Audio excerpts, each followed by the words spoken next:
नमस्कार स्टूडेंट्स, एक बार फिर से आपका स्वागत है मेरे इस वीडियो ट्यूटोरियल में। आज हम पढ़ने जा रहे हैं सहजैविक आवर्तन और सहजैविक घड़ियां, जिसे हम बोलते हैं बायोलॉजिकल रिदम और बायोलॉजिकल क्लॉक।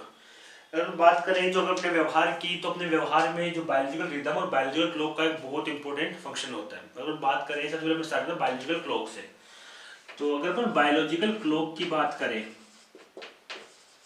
तो ये जो बायोलॉजिकल क्लॉक का कॉन्सेप्ट है वो क्या कहता है कि अपने सब दिमाग में, मतलब हर जो जीव होगा उसके दिमाग में क्या होता है, फिक्स एक मोलिकुलर क्लॉक क्या होती है, फिट होती है। मतलब एक घड़ी फिट होती है जो क्या करती है, जो भी अपने दैनिक कार्य है, जो भी अपने डेली जो भी एक्टिविटी करते हैं, उन डेली एक्टिविटी को क्या करती है, मैनेज करती है। ठीक है। अगर हम बात करें सबसे पहले जो इसके बारे में बताया था, तो वो एडविन बर्निंग थे नामक साइंटिस्ट थे, जिन्होंने क्या किया था, बायोलॉजिकल क्लॉक के बारे में डिटेल से बताया था। जैसे फॉर एग्जाम्पल हम बात करते हैं, मान लो कोई भी एक ह्यूमन बींग है जो सुबह कितने बजे उठता है, मान लीजिए जो टोटल मतलब 6 AM पे वो क्या करता है, उठता है। ठीक है। तो क्या करेगा, जैसे मान लो रात को सो रहा है, जैसे अगर आप अपने एग्जांपल लें, तो जैसे मान लो आप सुबह 6 बजे उठते हैं, तो अगले दिन सुबह क्या होगा, जैसे मान आप आज 6 बजे उठते हैं, तो अगले दिन सुबह 6 बजे अपने आप ही क्या हो जाएगी, आपकी आंख खुल जाएगी।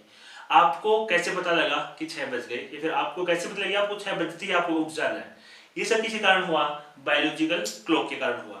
अब मोस्टली सभी जीवों में मिलता है। अगर अपन बात करें, एक बर्ड की बात करें, तो अब जानो एक बर्ड, जैसे अगर अपन नॉर्मल अपने टाइम के हिसाब से बात करें, मान लीजिए एक बर्ड है जो सुबह 8 बजे क्या होती है, अपने घोंसले से निकलती है। अगर आप एक बर्ड को ऑब्जर्व करोगे, एक पर्टिकुलर बर्ड को जो 8 बजे निकलता है, तो वो रोज ही क्या हो रही है, फिक्स 8 बजे क्या हो रही है, घोंसले से जा रही है, और मान लीजिए शाम को 6 बजे क्या होती है, वापस लौट कर आती है। तो फिक्स 6 बजे क्या होती है, वो लौट कर आ जाती है। तो उसे कैसे पता लग रहा है कि मतलब फिक्स टाइम हो गया जाने का, या फिक्स टाइम हो गया उसका वापस आने का। ये सब जो होता है किसी कारण होता है, बायोलॉजिकल क्लॉक के कारण होता है। अगर अपन बात करें अपने ब्रेन में अभी तक मतलब कुछ फिक्स नहीं है कौन सा एरिया, लेकिन अगर बात करें जैसे कॉकरोचेस की, तो कॉकरोचेस में क्या हो रहा है, जैसे अगर अपन बात करें कॉकरोचेस की, तो कॉकरोचेस के अंदर अगर जैसे उसमें गुच्छक मिलते हैं, सुप्राफेरेंजियल गुच्छक बोलते हैं इसको अपन। उसकी जो सेंट्रल नर्वस सिस्टम है उसका, मतलब उसका नर्वस सिस्टम का इंपॉर्टेंट भाग होते हैं, अपन बोलते हैं सुप्राफेरेंजियल गुच्छक। अगर सुप्राफेरेंजियल गुच्छक को मतलब वहां से हटा दिया जाए, मतलब शल्य क्रिया द्वारा क्या कर दिया अपन ने, सुप्राफेरेंजियल गुच्छक को वहां से काट कर हटा दिया, उसका मतलब क्या होगा, उसके जो उसकी जितनी भी दैनिक क्रिया विधि थी कॉकरोच की, वो क्या हो जाएगी, वहां से गड़बड़ा जाएगी। मतलब क्या हो रहा है यहाँ पे, जो उसके तंत्रिका तंत्र का जो सुप्राफेरेंजियल गुच्छक भाग था, वो क्या कर रहा था, उसकी जो दैनिक क्रियाविधि थी, बायोलॉजिकल क्लॉक को क्या कर रहा था, वो कंट्रोल कर रहा था। अब जैसे उसने हटा दिया कि बायोलॉजिकल क्लॉक क्या हो गई, गड़बड़ा गई। बायोलॉजिकल क्लॉक गड़बड़ाने का मतलब क्या है, उसकी जो दैनिक क्रियाविधि होगी वो सारी क्या हो जाएगी, वहां से गड़बड़ा जाएगी। तो ये बहुत छोटा सा पॉइंट था बायोलॉजिकल क्लॉक के बारे में। अब हम बात करते हैं बायोलॉजिकल रिदम के बारे में, यानी सहजैविक आवर्तन के बारे में। जो सहजैविक आवर्तन क्या होता है, अब देखिए जैसे मैंने बायोलॉजिकल क्लॉक की बात की, मतलब क्या हो रहा है, एक बर्ड था जो क्या होता है, फिक्स 8 बजे घोंसले से जा रहा था, और फिक्स 6 बजे क्या हो रहा था, आ रहा था। एक दोनों प्रोसेस हो रही थी। 8 बजे क्या हो रहा था, वहां से जा रहा था, 6 बजे क्या हो रहा था, वो वापस वहां से आ रहा था। तो इस बायोलॉजिकल क्लॉक के कारण क्या ये सभी क्रियाएं वो क्या कर रहा है, डेली दोहरा रहा है क्या। जैसे मान लीजिए आज क्या किया, वो 8 बजे गया, 6 बजे वापस आया, क्या कल भी सेम वो 8 बजे जाएगा और 6 बजे क्या होगा, वो वापस लौट कर आएगा। क्या नेक्स्ट डे भी वो 8 बजे जाएगा और जाएगा और 6 बजे क्या आएगा, वो वापस लौट कर आएगा।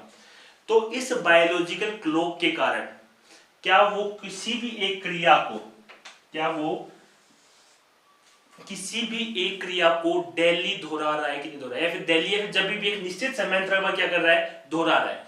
जैसे यहां पर बात करें 8 बजे गया, तो अगले दिन कब जाएगा, मतलब कब जाएगा नेक्स्ट, फिक्स 24 घंटे बाद अगले दिन वापस 8 बजे जाएगा, फिक्स 24 घंटे के बाद वापस जाएगा, फिक्स 24 घंटे के बाद वापस जाएगा।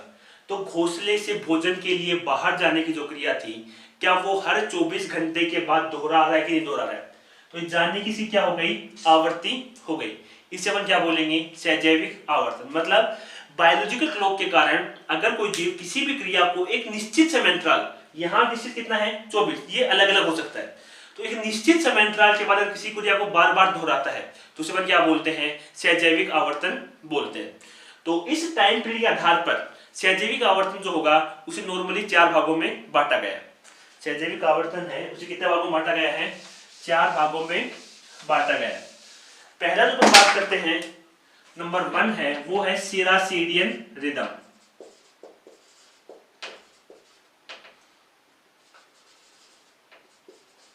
नंबर 1 है सिरासीडियन रिदम, नंबर 2 है सेमी लूनर रिदम, नंबर 3 है सार्का लूनर रिदम,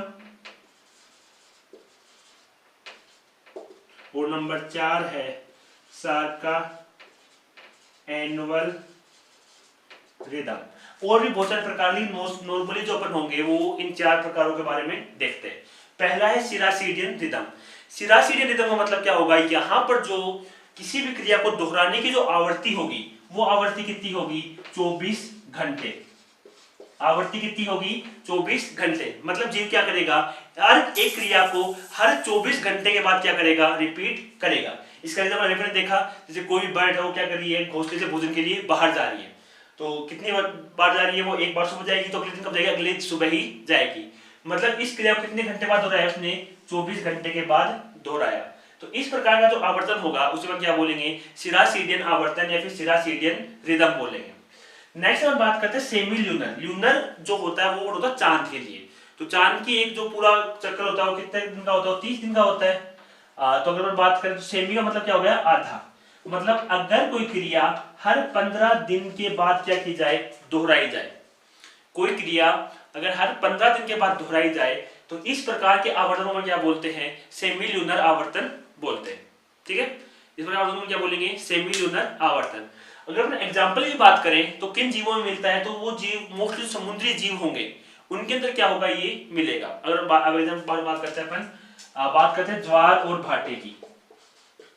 अपन जानते हैं कि हर मतलब अमावस्या और पूर्णिमा क्या होता है, समुद्र में ज्वार भाटे आते हैं।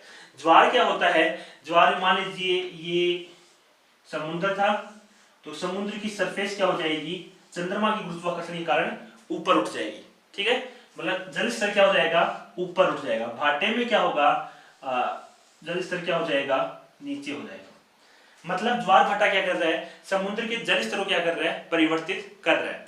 अगर फॉर एग्जाम्पल बात करते हैं, यहाँ पर एक जीव था, मतलब नॉर्मल कंडीशन बात करते हैं, यहाँ पर एक जीव था जिसे कहाँ रहना पसंद था। फॉर एग्जाम्पल इसे समुद्र से 5 मीटर की गहराई में रहना क्या था, पसंद था। मतलब वो अपने ऊपर 5 मीटर जितना दबाव क्या कर सकता था, जल का दबाव क्या कर सकता था, सहन कर सकता था। मतलब वो जीव हमेशा कहाँ रहेगा, समुद्र से 5 मीटर की गहराई में क्या रहेगा। अब मान लीजिए 15 दिन के बाद क्या होगा, ज्वार आएगा। ज्वार आने का मतलब समुद्र की जो सतह थी वो क्या हो गई, अब ऊंची हो गई। अब देखिए अगर ये जीव यही रहेगा तो इसके ऊपर दबाव क्या हो गया, बढ़ गया। अब ये सतह से 5 मीटर दूर है या फिर वो 10 मीटर दूर है, 10 मीटर गहराई में है। कितनी दूर है, 10 मीटर गहराई में। ये 10 मीटर गहराई में नहीं रह सकता, ये कहाँ रहना चाहेगा, 5 मीटर गहराई में। तो ये क्या करेगा, ऊपर की ओर गमन करेगा। अब देखो ये जो गमन था ये हर कितने दिन के बाद होगा, ये गमन जो होगा ये हर होगा 15 दिन के पश्चात। क्यों, क्योंकि हर 15 दिन के बाद क्या होगा, समुद्र में ज्वार आएगा, तो हर 15 दिन में क्या करेगा, ये ऊपर जाएगा, फिर वापस लौटकर आ जाएगा, फिर नेक्स्ट 15 दिन में वापस क्या होगा, ऊपर जाएगा, वापस क्या होगा, लौटकर आ जाएगा। तो इस प्रकार के गमन को अपन क्या बोलेंगे, सेमी ल्यूनर गमन। क्यों, क्योंकि इस प्रकार गमन कितने दिन के बाद हो रहा है, 15 दिन के बाद हो रहा है। नेक्स्ट में बात करते हैं सार्का ल्यूनर। सार्का ल्यूनर का मतलब होगा कंप्लीट 30 डेज। मतलब ये जो गमन होगा या फिर ये जो आवर्तन होगा ये कितने दिन के बाद होगा, फिक्स 30 दिन के बाद होगा। इससे अगर अपने एग्जाम्पल की बात करें तो इसका जो एग्जाम्पल होगा वो होगा नेरीज। इसका जो एग्जाम्पल होगा वो होगा नेरीज। नेरीज अपन जानते हैं, नेरीज क्या है, नेरीज एक एनिलीड है। ठीक है, जब भी वो जन्म करता है वो क्या करता है, वो हेटेरोनेरीज के अंदर कन्वर्ट हो जाता है। तो हेटेरोनेरीज क्या है, नेरीज की ही एक जन्म प्रावस्था जिसमें क्या होंगे, उसके जो आगे वाले पार्श्व पाद होंगे वो बड़े हो जाएंगे, उसका कलर क्या हो जाएगा, चेंज जो रंगीन हो जाएगा। मतलब नेरीज क्या करेगा, हेटेरोनेरीज में चेंज होगा। अब बात करें नेरीज जन्म करता कब है, नेरीज हमेशा पूर्णिमा के दिन क्या करता है, जन्म करता है। कब करेगा, सिर्फ पूर्णिमा के दिन। अपन जानते हैं एक पूर्णिमा और उसके बाद अगली पूर्णिमा में कितना समय अंतराल होता है, वहां पर होता है समय अंतराल 30 दिन का। मतलब मान लीजिए अगर आज पूर्णिमा है तो अगली पूर्णिमा कब आएगी, 30 दिन के बाद। तो मान लीजिए आज अगर नेरीज किसमें कन्वर्ट हुआ है, हेटेरोनेरीज में कन्वर्ट हुआ है, तो अगली बार नेरीज हेटेरोनेरीज में कन्वर्ट कब होगा, 30 दिन के बाद। कब कन्वर्ट होगा, 30 दिन के बाद। तो नेरीज से हेटेरोनेरीज में कन्वर्ट होने की जो आवृत्ति है वो कितने दिन के पश्चात आती है, वो आती है 30 दिन के पश्चात। तो तो इस प्रकार का जो आवर्तन होगा उसे अपन क्या बोलेंगे, सार्का लूनर आवर्तन बोलेंगे। अब अपन बात करते हैं सार्का एनुअल आवर्तन की। एनुअल का मतलब जानते हैं, एनुअल का मतलब होता है वार्षिक। मतलब अगर कोई क्रिया एक वर्ष में दोहराई जाए तो अपन क्या बोलते हैं, सार्का एनुअल आवर्तन।